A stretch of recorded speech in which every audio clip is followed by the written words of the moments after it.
في الحديث القدسي قال الله سبحانه وتعالى: يا ابن آدم جعلتك في بطن أمك وغشيت وجهك بغشاء لئلا تنفر من الرحم، وجعلت وجهك إلى ظهر أمك لئلا تؤذيك رائحة الطعام، وجعلت لك متكئا على يمينك ومتكئا عن شمالك، فأما الذي عن يمينك فالكبد، وأما الذي عن شمالك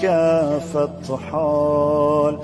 وعلمتك القيام والقعود في بطن أمك، فهل يقدر على ذلك غيري؟ فلما أن تمت مدتك وأوحيت إلى الملك بالأرحام أن يخرجك، فأخرجك على ريشة من جناحه، لا لك سن تقطع ولا يد تبطش ولا قدم تسعى، فأبعث لك عرقين رقيقين في صدر أمك يجريان لبنا خالصا حارا في الشتاء وباردا في الصيف، وألقيت محبتك في قلب أبويك فلا يشبعان حتى تشبع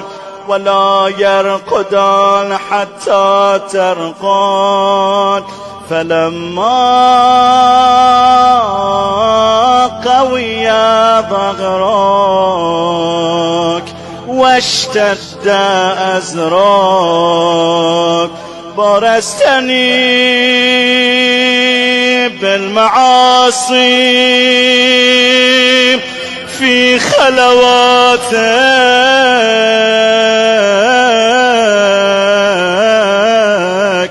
ولم تستح مني.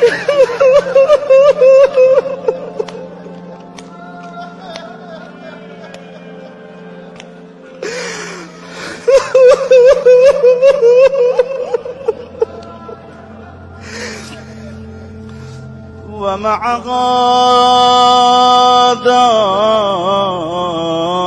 إن دعوتني أجبت،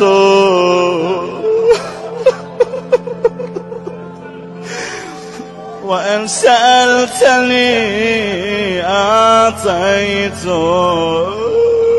وإن تبت إلي قبلتك.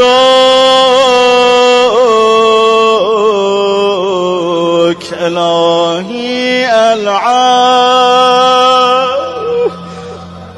إلهي العافية، إلهي العافية.